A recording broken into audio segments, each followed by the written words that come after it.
Samosir do, Naroro aku Samosir do, Siapa yang tidak kenal dengan Danau Toba?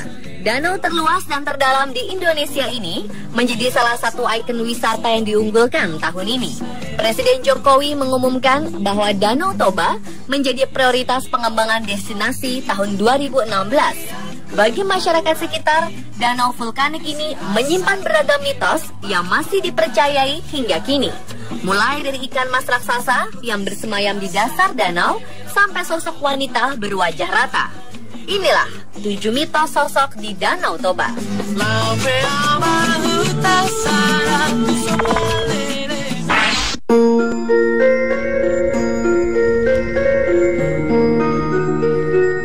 Ukuran Danau Toba yang luas dan dalam membuat kepercayaan tentang ikan mas raksasa yang bersemayam di dasar danau masih dipercaya secara turun-temurun. Masyarakat Toba meyakini bahwa ada 3 ekor ikan mas yang sangat besar. Masing-masing ikan mas berwarna merah, hitam, dan putih. 3 warna ini merupakan warna khas suku Batak. Banyak masyarakat yang mengaku sering melihat ikan ini dengan ukuran antara 5 hingga 10 meter melintasi danau. Nelayan di perairan Toba selalu gelisah saat rombongan ketiga ikan ini lewat karena akan merusak perangkap jala mereka. Karena kepercayaan ini, setiap ada ikan yang berukuran lebih besar dari biasanya akan diperlakukan dengan terhormat. Ikan yang ditemukan akan dipelihara dan diberi sesajen berupa telur, jeruk purut, dan sesajen lain.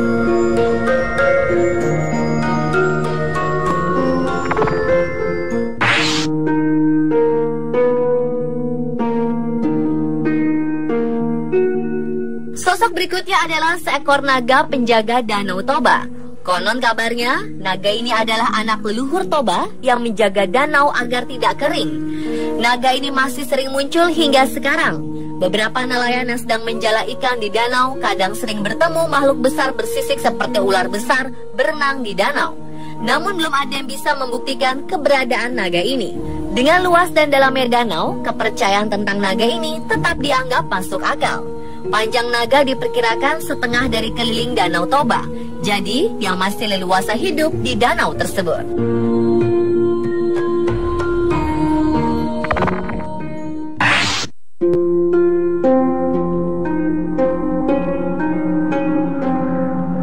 Sosok selanjutnya adalah monyet menyerupai manusia.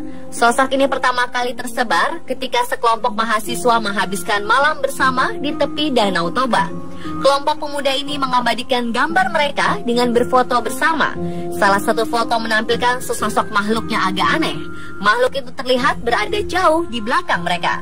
Bentuknya seperti monyet, namun mirip manusia yang berwajah tua. Daerah sekeliling Danau Toba memang banyak yang masih belum terjamah oleh manusia. Jika kita berangkat dari Medan, kita akan melewati pegunungan dan hutan yang masih asli dan jarang dikunjungi manusia. Di hutan ini masih banyak monyet yang hidup dengan nyaman. Terkadang mereka turun ke jalan dan terlihat bergerombol di tepi jalan raya. Hal ini mungkin yang memunculkan mitos monyet menyerupai manusia di sekitar Danau Toba.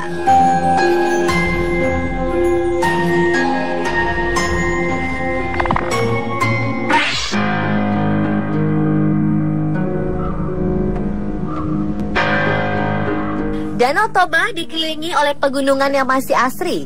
Hal ini membuat suhu di Danau Toba akan berubah menjadi dingin ketika malam hari. Kondisi ini mungkin membuat para pengunjung Danau Toba bisa berhalusinasi di malam hari, apalagi dalam keadaan kurang tidur. Sekelompok pemuda pernah menghabiskan malam di tepi Danau Toba. Karena tidak bisa tidur, mereka memutuskan untuk menghabiskan malam dengan bermain di tepi danau tersebut. Salah satu pemuda tiba-tiba melihat sesosok wanita muncul dari permukaan air. Sosok ini semakin mendekat dan betapa terkejutnya pemuda ini bahwa yang dia lihat adalah seorang wanita yang bermuka rata, tanpa mata, hidung, dan mulut. Kemunculan sosok ini membuat sang pemuda ketakutan dan berteriak seperti orang kesurupan. Rekan-rekan yang bersamanya pun berusaha menyadarkan pria ini. Namun tidak satu pun yang melihat sosok perempuan berwajah rata tersebut kecuali pemuda ini. Cerita ini pun tersebar dan menjadi mitos di Danau Toba.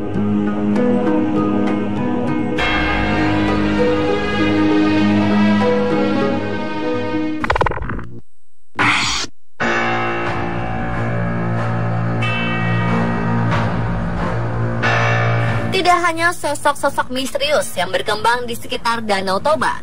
Masyarakat dan pengunjung juga mengaku sering mendengar tangisan misterius jika sedang menikmati suasana malam hari. Suara tangisan kesedihan ini terdengar memilukan, seakan masih memiliki hutang di dunia. Konon kabarnya, tangisan ini berasal dari korban-korban yang tewas tenggelam di Danau Toba.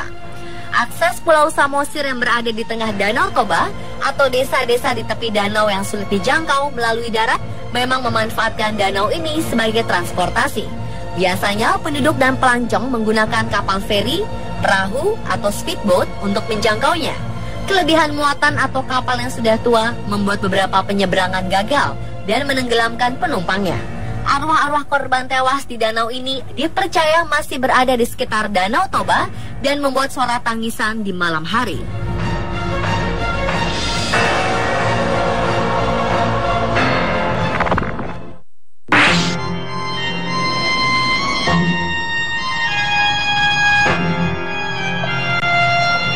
Pada akhir tahun 1948, Belanda kembali ingin merebut kemerdekaan negara Indonesia. Mereka pun membonceng tentara sekutu untuk menyerbu Indonesia. Hal ini membuat para pemimpin bangsa Soekarno, Syahrir, dan Haji Agus Salim dibuang ke Sumatera Utara. Awalnya mereka ditempatkan di Brastagi, kemudian dipindahkan ke Parapat, kota kecil yang letakkan di tepi Danau Toba. Di kota ini, Bung Karno dan kedua rekannya tinggal dari akhir Desember 1948 hingga akhir Januari 1949. Rumah pengasingan Bung Karno di Parapat masih berdiri megah dan dijadikan rumah bersejarah. Tamu-tamu pemerintah Provinsi Sumatera Utara sering menginap di situ selama bertugas di kota Parapat. Beberapa misteri muncul dari rumah ini. Pengunjung yang menginap sering mendengar suara-suara dan langkah kaki dari ruang pertemuan yang dulu dipakai Bung Karno.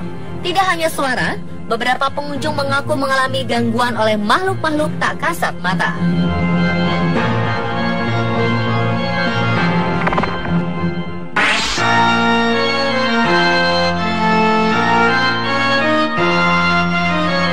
Begu Ganjang dalam bahasa Toba berarti hantu yang berukuran panjang. Makhluk mistis ini sudah sejak lama dikenal oleh masyarakat Batak. Menurut penduduk di sekitar Danau Toba, Begu Ganjang kadang menghantui daerah sekitar. Keberadaannya sering dikaitkan dengan fenomena aneh seperti orang yang tiba-tiba sakit atau meninggal secara misterius. Konon, mereka yang pernah melihat menjelaskan bahwa makhluk ini sangat tinggi dan jika dilihat bisa mencekik orang yang melihatnya. Sosok ini suka berdiam di atas pohon-pohon yang tinggi. Pohon-pohon seperti ini banyak tumbuh di hutan-hutan sekitar Danau Toba. Pemirsa, itulah 7 mitos sosok di Danau Toba. Semua itu berasal dari cerita masyarakat dari mulut ke mulut. Kebenarannya masih diperdebatkan hingga sekarang.